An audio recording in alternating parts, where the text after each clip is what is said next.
Outubro, mês em que tivemos as eleições gerais no Brasil, tanto o primeiro quanto o segundo turno. Quer saber tudo o que aconteceu, impactou os mercados e o que projetamos à frente para as carteiras recomendadas? Então fica nesse vídeo, deixa o seu like e compartilha com quem pode querer saber mais sobre onde investir em novembro de 2022.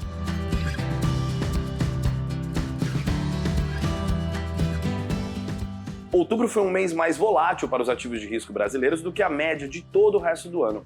No primeiro turno das eleições, vimos um cenário muito mais apertado do que as pesquisas previam para a corrida presidencial, sendo que no segundo turno confirmou Lula como o próximo presidente do Brasil. Daqui para frente, a volatilidade pode se manter em alta tanto para o mercado de ações quanto para o câmbio e também para a curva de juros, diante de incertezas ainda elevadas sobre o futuro da política econômica, especialmente a gestão fiscal. Por falar em juros, em outubro, o Copom manteve a taxa Selic em 13,75 ao ano pela segunda reunião consecutiva, como já era esperado. A comunicação pós-reunião também manteve praticamente a mesma sinalização de setembro, indicando que o comitê deve manter as taxas nos níveis atuais por um período suficiente para garantir a convergência da inflação para a trajetória de metas. A flexibilização monetária, no entanto, vai depender em boa parte da nova âncora fiscal, que precisará ser apresentada pelo novo presidente. Sobre os índices de preços, depois de 3 meses de deflação, a inflação medida pelo IPCA 15 voltou a registrar variação mensal positiva, em 0,16%, o que levou a variação em 12 meses para 6,85%. Na Bolsa, o Ibovespa terminou com variação mensal de 5,5%, enquanto o IDIV fechou em 4%, e o IFIX fechou o mês no 0 a 0. Já o dólar à vista teve um mês de desvalorização frente ao real e terminou a R$ 5,16, uma queda de 4,2% em relação ao mês passado. Fora do Brasil, os mercados globais também tiveram um mês positivo em meio à temporada de resultados do terceiro trimestre desse ano, melhor do que o esperado até agora nos Estados Unidos, apesar da inflação ao consumidor ter vindo mais forte do que o esperado no mês, frustrando as expectativas de uma desaceleração do ritmo de alta de juros pelo Fed. Indicadores de alta frequência apoiam a tese de que as pressões do mercado de trabalho e na alta de preços devem começar a diminuir nos próximos meses. Porém, esses desenvolvimentos ainda não se refletiram nos dados oficiais. Com a ênfase na dependência de dados das autoridades, o Fed foi forçado a aumentar em 75 pontos base pela 4ª vez consecutiva em sua reunião logo agora no início de novembro. Por lá, nos Estados Unidos, as bolsas fecharam fortemente positivas, com Dow Jones, S&P 500 e Nasdaq variando 14%, 8% e 3,9% respectivamente.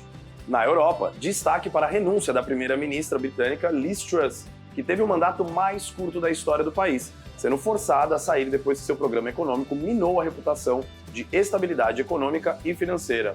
Ela havia prometido cortes de impostos e subsídios à energia financiados por empréstimos, mas em poucas semanas foi forçada a demitir seu ministro das Finanças e abandonar quase todo o programa após os mesmos planos derrubarem a Libra e elevarem os custos de empréstimos britânicos e taxas de hipoteca em uma velocidade sem precedentes. Ainda em outubro, a inflação ao consumidor da zona do euro atingiu um novo recorde de 10,7% ao ano, refletindo os custos de energia mais altos e uma demanda doméstica ainda sólida, o que contribuiu para que o Banco Central Europeu elevasse mais uma vez sua taxa de juros em 0,75 pontos para 2%, sinalizando também que a política monetária continuará apertada. Por fim, a China concluiu o 20º Congresso do Partido Comunista Chinês, no qual Xi Jinping garantiu um terceiro mandato inédito como líder do partido, nomeando seus aliados para cargos de liderança e removendo políticos conhecidos por apoiar reformas mais favoráveis ao mercado.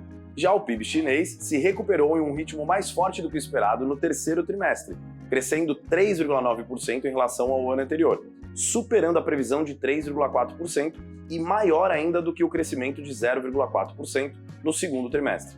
No entanto, a demanda doméstica diminuiu no final do trimestre, à medida que a política de Covid-0, ainda vigente, voltou a ganhar força, enquanto o crescimento das exportações desacelerou e o setor imobiliário do país esfriou ainda mais, apontando para uma difícil recuperação da economia chinesa. Olhando adiante, se já não bastasse a Copa do Mundo, fortes emoções são esperadas nos mercados para o mês de novembro, em um cenário político e econômico ainda marcado por elevada incerteza no Brasil e no mundo.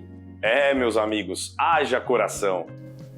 Depois de ver todo esse cenário, hora de entender como todos esses acontecimentos impactaram no retorno por classes de ativos e quais foram as alterações realizadas em nossas carteiras recomendadas.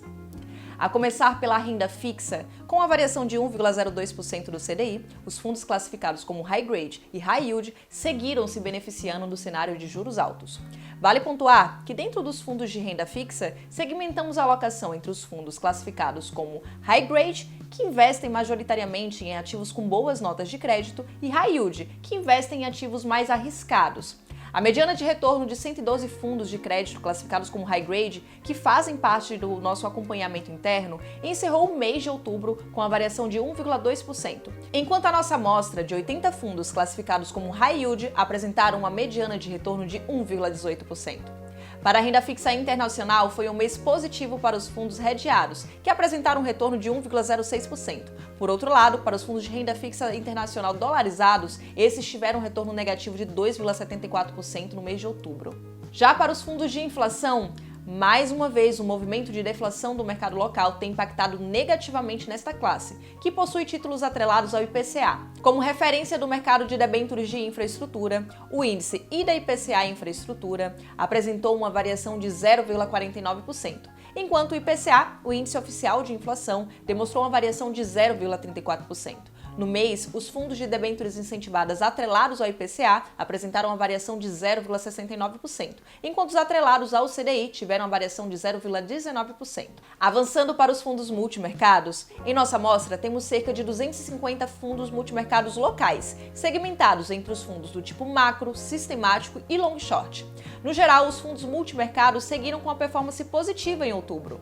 O IHFA, que é o principal índice de fundos multimercados, apresentou um retorno de 1,34%, com destaque para os fundos long short, que tiveram uma variação mediana de 1,41%, seguido dos fundos macro, que apresentaram 1,02%, e por fim os fundos sistemáticos com 0,84%. Indo para a renda variável, no mês de outubro, boa parte dos principais indicadores de ativos de risco ao redor do mundo demonstraram uma performance positiva. Olhando para os fundos dessa classe, diferente do mês anterior, em que os gestores de ações dos fundos long base conseguiram se destacar, dessa vez foram os fundos classificados como long only, que apresentaram uma performance de 6,75%, se destacando perante o índice. Os fundos long base tiveram uma variação de 5,05%. Já para os fundos de renda variável global, os fundos hedgeados apresentaram a variação de 3,33%, enquanto os não hedgeados tiveram a variação de 1,36%.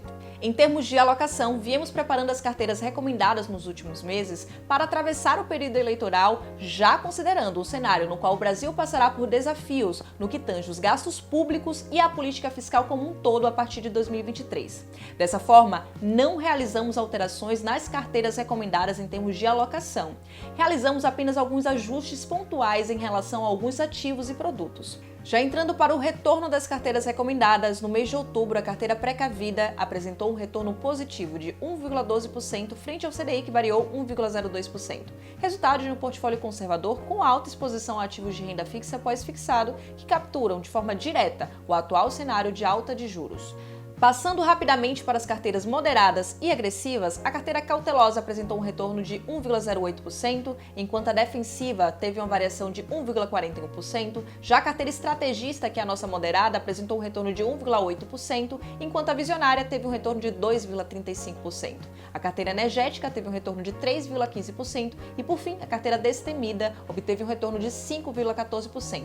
Mais uma vez, vemos as nossas carteiras mais agressivas, mostrando a importância da diversificação e de se manter investido, visto que com a recuperação dos ativos de risco, essas carteiras performaram muito bem no mês de outubro e consideravelmente acima do CDI. Em resumo, essas são as performances das nossas carteiras recomendadas. E se por acaso você tiver interesse em olhar no detalhe a alocação recomendada por ativos, basta acessar o QR Code que está aparecendo aqui na tela para acessar o nosso Onde Investir. E antes de finalizar aqui o vídeo, fica um recado para você, cliente XP. Se você quer ter acesso ao material completo aqui do time de alocação, basta consultar o assessor de investimentos vinculado à sua conta. Agora, se você não tem conta na XP ainda, tem um QR Code aqui na tela para te ajudar. Não perca tempo e comece a investir com direcionamento, segurança e tranquilidade agora mesmo. Mensalmente publicamos as nossas atualizações no primeiro dia útil e também os retornos no quinto dia útil. Desejamos a todos bons investimentos nesse mês de novembro.